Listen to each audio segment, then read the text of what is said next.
The table was set for 32, which meant Claire had been there since 7:15, before the cleaners finished and before anyone else from the firm had thought to arrive. She counted the place cards twice, shifted the low arrangement of white dahlias 2 inches toward the center, and decided the lighting over the east panel was still half a degree too warm.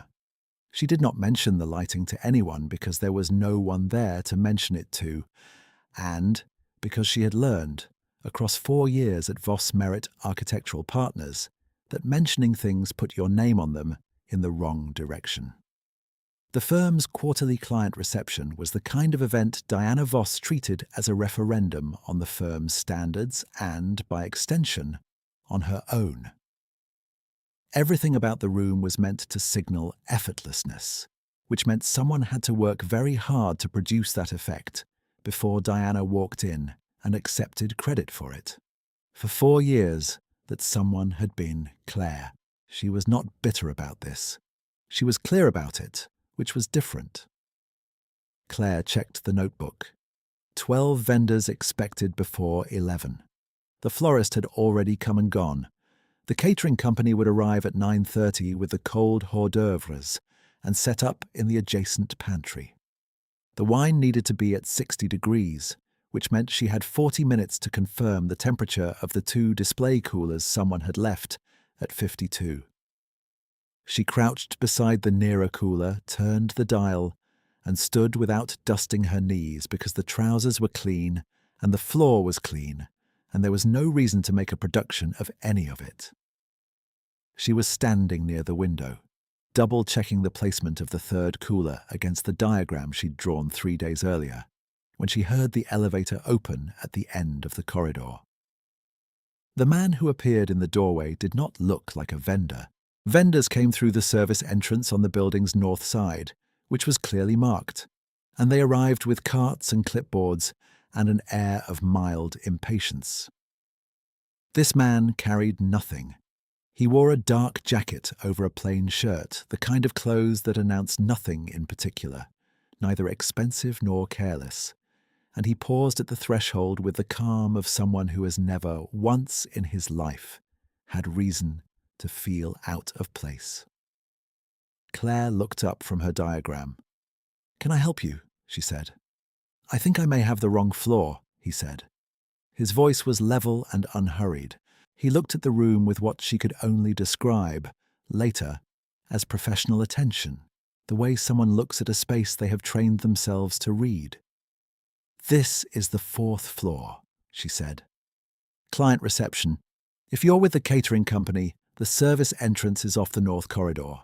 If you're here for the 11 o'clock, you're 2 hours early." "Neither," he said. "I was told this building, not a specific floor." She should have pointed him back toward the elevator. That was the appropriate response to a man in an unmarked jacket who had arrived without an appointment or a company name. Instead, she said, "Who told you this building?" "A colleague. The information was possibly incomplete." She noted the precise way he said it. Not vague, not evasive. Exact. "The information was possibly incomplete" was a sentence that acknowledged the limits of what he knew, without dramatizing them. "The architectural review session is on the 6th floor," she said. "If that's what you're looking for. There's a briefing at 10. "That may be it," he said. He did not move towards the elevator. She noticed he was looking at the room again. Not at her, not at the table, but at the proportions of the space itself, the relationship between the window banks and the ceiling height. "The acoustics in this room are wrong for a reception," he said. She looked at the ceiling automatically, the way anyone would when someone says something true that they have been thinking but not quite articulating. "The east wall is glass," she said. "It reflects. We put the string section there for the holiday event and the sound bounced." "You'd want a baffle behind the service station," he said. "Something soft, fabric panel." She wrote that down. She had been thinking the same thing for 6 months, and had not had a way to put it in a memo that did not sound like she was auditing the events planning. She wrote it down, and then she looked up, and he was watching the light shift across the east panel, and she had the odd sense that he was not performing observation, but simply observing. "I don't know your name," she said. "Jonathan," he said. He did not offer a last name, and she did not ask. 4 years at the firm had taught her that the people who mattered least often offered their full names immediately, as though the name were a credential, and the people who mattered in less obvious ways often waited until the name was actually needed. "Claire," she said. He nodded as though she had confirmed something he had already noted. She went back to the cooler calibration. He stayed near the window without appearing to linger, the way certain people occupy a space with a kind of quiet permission that she could not identify the source of. After a moment, she said, without looking up, "If you want to wait somewhere that isn't in the middle of a setup, the small lounge is to your left through that door. There's coffee in there. It's actual coffee, not the reception coffee, which won't be ready until 10:30. He turned. "The difference being?" "The reception coffee has a better presentation and a worse flavour," she said. "The lounge coffee is 4 hours old and still preferable." Something shifted in his expression. Not a smile exactly, but a small movement of acknowledgement, the kind that registers when someone has said something precise and true. He went toward the lounge.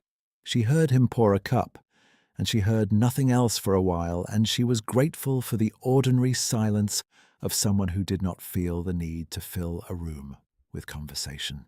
She was adjusting the angle of the second flower arrangement when Diana arrived.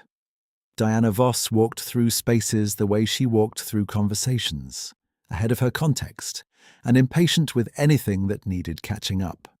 She was 47, precise, and operating on the permanent assumption that the room was organized around her priorities, which, at the firm, it largely was. She stopped at the entrance to the reception hall, swept the table with her eyes, found what was missing before finding what was present. "The napkin fold is wrong," she said to Claire. "It's a simple fold," Claire said. "The fleur fold leaves creases in this weight of linen. I checked it this morning." "The fleur fold is what we used in March." "In March we had a heavier linen," Claire said. "This weight doesn't hold the point." Diana set the napkin down without a word, which meant she had understood but did not intend to acknowledge it. She turned to the 2 junior designers standing behind her, a young man named Eli and a woman named Sasha, both of whom were watching Claire with the careful non-expression of people managing their own survival. "Catering on schedule?" Diana said. She was asking Claire, but looking at Eli. 9:30, Claire said. "I've confirmed it. The client list expanded this morning. We have 11 additional guests from the Harrow development side. I need 2 more tables from the events office, and I need the seating adjusted by 10. 2 more tables in 40 minutes. Claire noted it without reacting. "I'll pull the tables myself and work with Sasha on the seating." "Fine." Diana moved past her toward the window. "And Claire, make sure the temperature in this room doesn't drop. Last quarter it was cold and it made everything feel provisional." She said it the way she said most things to Claire, flatly, without looking, as though she were issuing instructions to a mechanism rather than speaking to a person. Eli caught Claire's eye for exactly 1 second, as Diana turned to examine the window panel. He did not say anything. He did not have to. Diana moved through the room for another 4 minutes, pointing at things she wanted adjusted and walking past things she did not need to claim credit for because they were already perfect. She did not look into the lounge. She did not notice Jonathan, who was presumably still in there with his 4-hour-old coffee. Or, if she did notice the closed lounge door, she did not register it as anything requiring attention. She left, and the room felt larger again. Claire pulled the 2 additional tables from the event storage room 1 corridor over, managing both on the wheeled cart herself because Sasha had been sent with Diana to the 6th floor, and Eli was on a call. She set the tables, covered them with the remaining linen, and spent the next 22 minutes reconstructing the seating arrangement to accommodate 32 original guests and 11 from the Harrow development, a total of 43, in a room designed to flow easily for 38. She was still working through the placement when Jonathan appeared in the lounge doorway again with a second cup of coffee, presumably from the same pot, and watched her working at the table without offering to help, and without asking what she was doing, which she found, obscurely, respectful. After a moment, he said, "You need to move the service station 6 inches to the right, or the second additional table will block the natural circulation path." She looked at the layout. He was correct. She moved the service station without comment. "Thank you," she said. "You'd have seen it in another minute," he said. "I know," she said. Still. He came into the room and stood near the far table, and she was aware of him as a presence without being distracted by him, which was a particular quality she associated with people who were comfortable in their own occupancy of space, who did not need to advertise themselves. She finished the seating arrangement. He finished his coffee. "You're good at this," he said. She looked up. "The reception preparation," he said. "The precision of it. The adjustments you're making are structural, not decorative." She considered this. "Most people call it event planning," she said. "Most people are wrong about most things," he said. She set down her pencil. "I'm a junior associate at an architectural firm. This is one part of what I do. Mostly I draft construction documents and coordinate with contractors and attend meetings where my opinions are taken under advisement and occasionally acted upon." "That's a precise description," he said. "I try to be accurate," she said. He looked at the table. "What do you like about it, the work itself?" No one at the firm had asked her that in 4 years. Not in those words. Not with that kind of patient expectation of a real answer rather than a socially appropriate one. She said, "The stage between the design document and the built thing. When you're coordinating the pieces, when you're in contact with the actual materials and the actual people who know how those materials behave. That's where the design lives or dies, and most architects don't want to stand in that space because it's where their assumptions get tested." He was quiet for a moment. "And your firm values that?" "My firm values the designs," she said. "The coordination is logistics." She picked up her pencil. She had said more than she intended to say to a stranger who had arrived on the wrong floor 2 hours before an event. But the honesty had come out of her like water finding a level, which was what happens sometimes when someone asked you a real question. "I should finish the place cards," she said. He nodded and moved back toward the lounge, and she did not watch him go. She finished the place cards. Catering arrived at 9:32, 2 minutes late, with 6 people and a controlled professionalism that meant no one mentioned the 2 minutes. The cold plates went to the pantry station. The warm service would begin at 11:15. Claire verified the temperature of the display coolers for the 3rd time, confirmed that the lighting over the east panel had been adjusted by the building's facilities manager, who she had called at 7:40, and stood at the center of the room at 10:55 to confirm that the space was right. It was. The guests began arriving at 11. The Harrow development contingent came in a group of 8, 4 of them with the particular attention of people who were genuinely interested in what the firm was presenting, and 4 of them with the attention of people who were there because it was expected. Diana moved through the room like a current, drawing the important people gently but unmistakably toward the correct corners of conversation.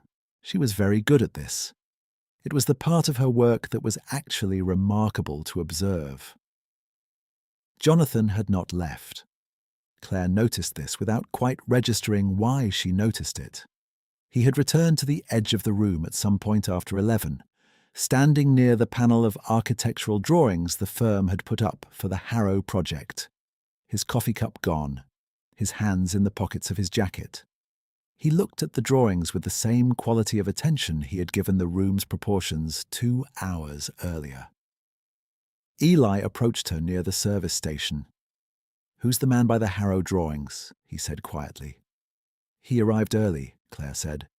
"I think he's connected to the 6th floor briefing." Eli looked. "Diana's going to orbit him eventually." "She orbits everyone she hasn't yet assessed," Claire said. Eli made a small sound that wasn't quite a laugh and moved toward the catering station. Diana did not orbit Jonathan. She passed near him twice without stopping, and Claire noted that she had assessed him as peripheral, his jacket and his stillness reading, in Diana's particular visual vocabulary, as someone of no immediate structural importance to the room. This was the kind of error Diana rarely made, and Claire had never seen her correct. Claire brought a tray of water glasses to the far end of the room and crossed near where Jonathan was standing. He had stopped looking at the drawings and was now standing with the same quality of patient attention, looking at nothing in particular and seemingly at everything at once. "The Harrow Project," she said quietly, not stopping fully, just slowing. "The east elevation is wrong." He looked at her. "The setback calculation assumes a grade that doesn't match the site survey," she said. "I flagged it 8 weeks ago. It's still in the drawings." "What did your firm say?" he said. "That it would be reviewed before submission," she said. She kept moving toward the far end of the room. She heard him make a small sound that was not dismissal and not agreement, but something in between, the sound of someone filing information carefully. She did not look back. The reception moved through its middle hour with the particular rhythm of an event that has been properly prepared for, which meant nothing went wrong loudly. There were small things. A server misread a guest's preference for still versus sparkling. A chair developed an audible creak that Sasha addressed without being asked. The napkin at seat 11 worked loose from its fold, and Eli refolded it with the quick, invisible action of someone who has been watching carefully enough to know when to act. Claire moved through all of it, noting, adjusting, communicating in short sentences, and redirecting in shorter ones. At 12:40, Diana called her over. "The Harrow contingent wants a site visit arranged for next Thursday," Diana said. "Get it on the calendar with Reyes and make sure the transport is coordinated." "I'll need Reyes's assistant for that," Claire said. "I don't have direct access to his calendar." "I know that. Ask for it." "I don't have the standing to ask for it. His assistant routes requests through the senior associates." Diana looked at her. "Then get a senior associate to route it." "Which one?" "Figure it out, Claire." She turned toward the window. "That's the part of the work I don't do." She said it pleasantly, the way you say something true that you have decided not to dress as a kindness. Claire stood for a moment, and then she went to find Eli and quietly arranged for him to make the ask to the senior associates, which he did because Eli was 26 and understood that sometimes the work gets done sideways. At 1:15, Claire needed to retrieve the revised Harrow specification documents from the file room adjacent to the main corridor. The file room shared a ventilation panel with the small side hall where the coat hooks were, a fact she had discovered in her first week at the firm when she'd heard 2 partners discussing a project pitch through the grate while she was hanging her own coat, and which she had never mentioned to anyone because it was a piece of architectural quirk, not a resource. She found the Harrow specifications and was pulling the second binder when she heard Diana's voice through the ventilation panel. Not conversational, definitive.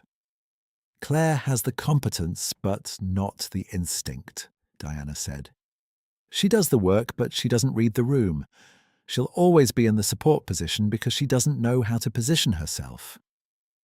There was a pause, then Petra's voice lower. "She's been here 4 years. She knows this firm better than half the senior associates." "Knowing a firm and understanding how power moves through it are different skills," Diana said. "Claire is very good at the first one. She has no gift for the second. And before you ask, no, I haven't said this to her directly, because there's no useful outcome from that conversation. It wouldn't change what she is. The ventilation panel carried the sound cleanly, and then carried a shift in movement, footsteps, a door, and then nothing. Claire stood in the file room for 30 seconds. She counted them, not because she was waiting for something, but because the body sometimes needs a counted interval to absorb a sentence it was not ready for. It wouldn't change what she is. She set the second binder on top of the first, tucked both under her arm, and walked back toward the reception hall. She did not adjust her expression because there was nothing to adjust.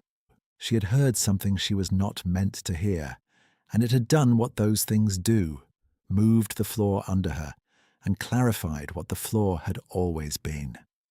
The floor had always been exactly that. She had suspected as much for 3 years, and confirmed it in 100 small moments, and this was simply the spoken version. She gave the binders to Eli, and she went back to work. This was the choice, though she did not think of it as a choice. Leaving would have proven Diana right in the only way that mattered, which was in the only way that had any practical consequence. The work was hers. The event was hers in the sense that it existed in its current form because of the 7 hours she had put into it before anyone arrived. She had mapped this room, adjusted its temperature, moved its tables, and corrected its seating. And whatever Diana believed about what she was, the event was not leaving with her. So, she stayed. Jonathan was near the architectural drawings again. She noticed this as she crossed the room with the replacement water carafe, and she slowed for just a moment and said, without stopping, "The Harrow East elevation, the grade issue I mentioned, the affected calculation is on drawing sheet A203. She kept walking. She was 3 steps away when he said, quietly, "I know." She stopped and turned. He was looking at her with the same clean directness he had been using since he arrived on the wrong floor at 8 in the morning, but something in it had shifted, a small additional quality she could not yet name. It sat behind his eyes like a door not yet opened. "You've seen the drawings before today," she said. "Yes," he said. She looked at him for a moment. "Who are you connected to?" she said. "On the project." "The project," he said, "is mine." She waited for him to elaborate. He did not. He looked at her steadily and she understood, all at once, that he had said exactly what he meant, and that she did not yet have the information to understand what he had said. She nodded. She went back to the service station. She did not know what to do with what he had told her, and so she filed it in the part of her mind that held things requiring more data, which was a practice she had developed across 4 years, of working in a space where most information arrived without its context. Petra found her near the catering pantry at 1:50. Petra had been at the firm for 6 years, longer than Diana in her current role, and she carried that tenure in the particular way of someone who has decided the only useful product of longevity is accuracy.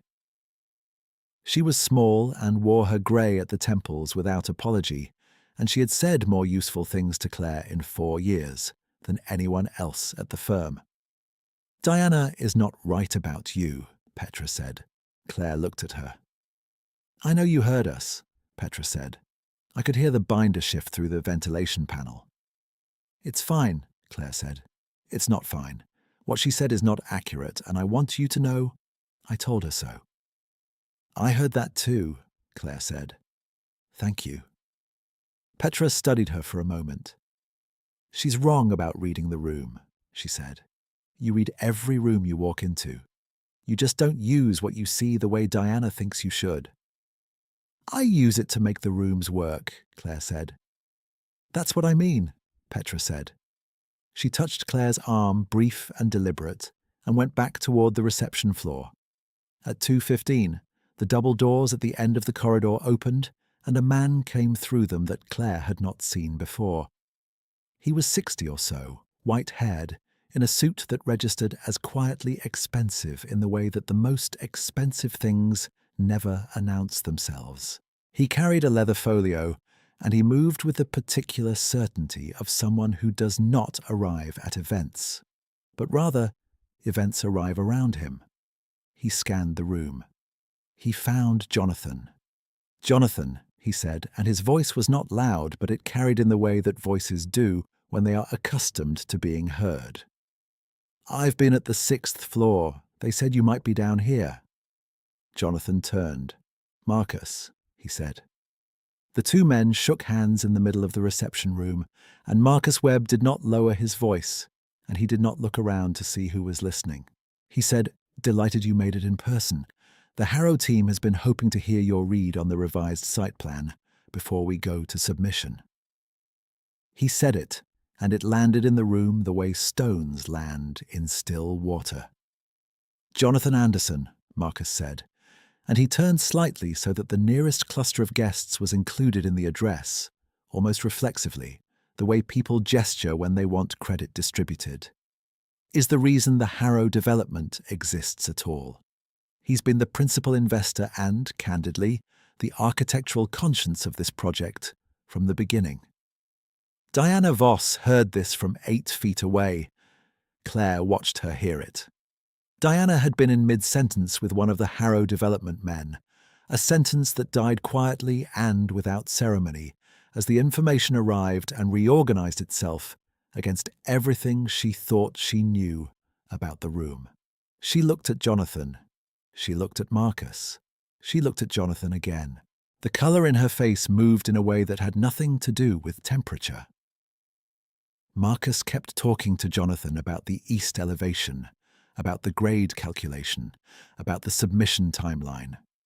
Jonathan listened and responded in the measured, clipped sentences that Claire had heard all morning, the smallest sufficient answer to each question, nothing performed, nothing extra. Diana took 2 steps toward them. "Mr. Anderson," she said. She had found her professional voice, which was a genuine achievement given how quickly she had needed to locate it. "Diana Voss, I'm the principal in charge of the Harrow engagement. We've been looking forward to your involvement in today's review." "Ms. Voss," Jonathan said, "I hope the reception has been to your satisfaction. We've been very carefully preparing for this afternoon." "The room is well managed," Jonathan said. "Phew." He looked toward Claire, who was near the service station with her notebook in her hand, and her attention on the catering timing, or at least that is where her attention appeared to be. "I had an excellent guide for the first part of the morning." Diana followed his gaze. She found Claire. The sequence of recognitions that moved across Diana's face took approximately 4 seconds and was, in its way, one of the more precise things Claire had ever observed at close range. First, the inventory of what Jonathan's comment implied. Second, the cross-reference against everything she had said and done in front of him, including, presumably, the particular tone in which she had issued instructions to Claire without looking at her. Third, the realization that she had been performing for an audience she had not known was there, and that the audience had been recording. She did not crumble. Diana Voss would not crumble at a client reception. She simply stood in a slightly different relationship to the room than she had occupied a minute earlier. "Claire has been with the firm for 4 years, Diana said. Her voice was smooth and her sentence was accurate. "She's essential to our event coordination." She mentioned the east elevation error on drawing sheet A203, Jonathan said. "The grade calculation. She said it was flagged 8 weeks ago." A pause. "It's been under review," Diana said. "It should have been corrected," Jonathan said, "before this afternoon." He said it without heat and without satisfaction. He said it the way he said everything in the smallest sufficient sentence, the information complete and requiring no decoration. Diana received it without a visible reaction, which required effort Claire could see from across the room. Marcus Webb looked at his folio. "Claire," he said, using the name Jonathan had apparently supplied at some point between sentences, "I'd like to hear more about the site survey discrepancy. Jonathan tells me you tracked it to the source document." Claire looked up. She crossed the floor. She stood between Marcus Webb and Jonathan Anderson, and she opened her notebook to the page where she had written, 8 weeks ago, the calculation discrepancy in clean, precise numbers. The site survey grade at 2.3 degrees, the drawing assumption at 1.8, the resulting error in the east elevation setback of 14 inches over the full length of the facade. She read it plainly. She did not look at Diana. She did not need to. Marcus Webb listened with his full attention, asked 2 clarifying questions, which she answered, and nodded at the end with the brief conclusive movement of someone who has received the information they came for. "We'll have this corrected before submission," he said. "And going forward, Claire, I'd like your contact on the Harrow file directly, not through the coordination channel." He said this clearly enough that it was not a private instruction. Diana stood 2 steps away and absorbed it. "Of course," Claire said. She closed her notebook. The reception continued for another 40 minutes, and Diana navigated it with the professional competence that was genuinely hers and had never been in question. And the guests circulated, and the catering team moved quietly through the room, and the dahlias at the centre of the long table held their shape through the afternoon light. Eli appeared at Claire's shoulder at some point in the final half hour. He looked at her and said nothing, which was its own form of comment, and she said nothing in return, and they stood for a moment, watching the room function the way they had both spent the day making it function. "You're going to be pulled into the Harrow project," Eli said. "It looks that way," Claire said. "Diana's going to have thoughts about that." "She'll have them whether or not I'm involved in the project," Claire said. "And the project will still need what it needs." He left to check on the warm service station. Petra came to stand near Claire for a moment, not talking, just standing, her presence a small, deliberate signal that Claire received and did not need to name. The guests began to leave at 3:45. The Harrow contingent last, with the particular lingering of people who have found something worth staying near. Marcus Webb shook Jonathan's hand, and then Jonathan's hand was free, and he was standing near the architectural drawings again, and most of the remaining guests were moving towards the double doors. And Claire was at the service station logging the final catering tally in her notebook. She was aware of him crossing the room toward her. He stopped at the service station. "You stayed," he said. She did not ask what he meant. She had an accurate understanding of what he was referring to.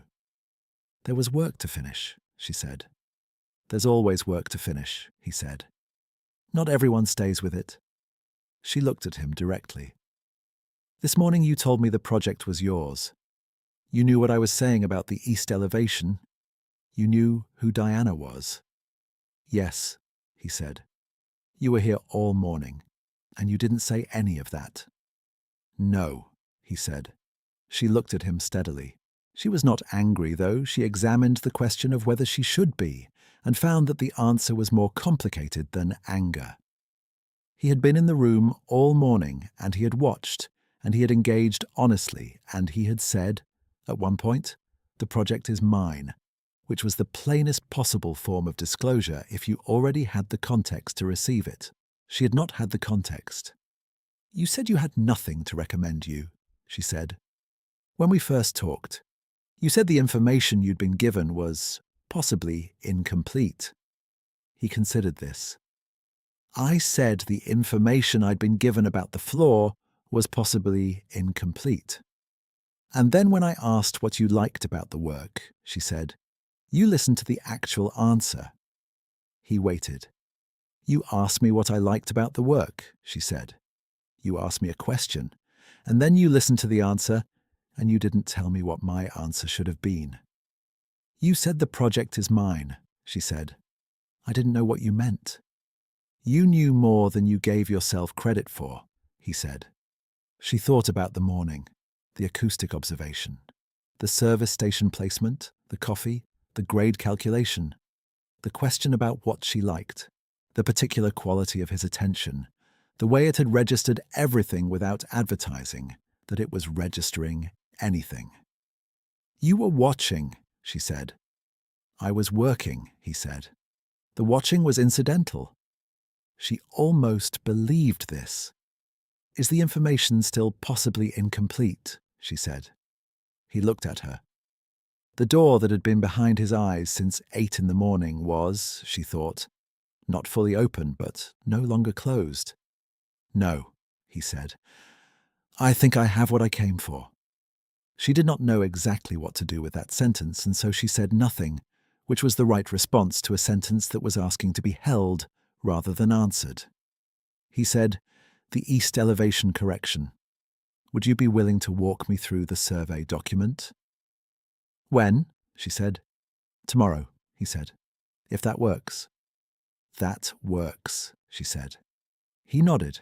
He took his jacket from the chair where it had been resting all afternoon, folded it over his arm, and walked toward the double doors. At the threshold he paused briefly, the way he had paused that morning when he first appeared in the doorway on the wrong floor.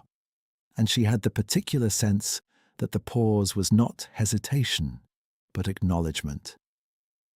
Then he was gone. She stood at the service station for another moment. The room was very quiet now, the particular quiet that follows a long day of managed noise, and in it she could hear the slight movement of the dahlias in the cooling air from the east window. She picked up her notebook. Sasha was folding the remaining linens at the far end of the table. Eli was stacking chairs near the wall, the particular rhythm of someone who has decided to help with the breakdown before being asked. Petra was near the service pantry, directing the catering team's departure with a steady attentiveness that reminded Claire of no one so much as herself. Diana was not in the room. Diana had left 15 minutes earlier between the last guests and the catering team's cleanup, with the particular precision of someone who needs to be somewhere else before the accounting of the afternoon arrives. Claire walked to the architectural drawings still mounted on the display panel. She found drawing sheet A203, the east elevation, the grade line, the setback numbers. She found the calculation she had traced 8 weeks ago, the discrepancy sitting exactly where she had recorded it in her notebook, unchanged, patient, waiting for someone with the authority to correct it to arrive. She pressed 2 fingers against the paper, a small, deliberate touch, not a gesture of triumph, but of completion. She was going to walk through this document tomorrow with the man who owned the project. She was going to walk through it, and she was going to be accurate, and she was going to be useful, and it was going to be the same kind of work she had been doing for 4 years, only now it was going to be recognized by the person whose recognition meant something structurally, not just morally. She picked up her notebook, her bag from the hook near the service station, and her jacket from the same chair where Jonathan's jacket had rested through the afternoon. She walked to the double doors. She did not look back, or she did one time, briefly, at the room she had spent the day making exactly right, and then she pushed through the doors into the corridor. The elevator was there. She pressed the button. She stood in the corridor with her notebook under her arm and her jacket over her elbow, and the late afternoon light coming through the east-facing window at the corridor's end, warm and flat and unhurried.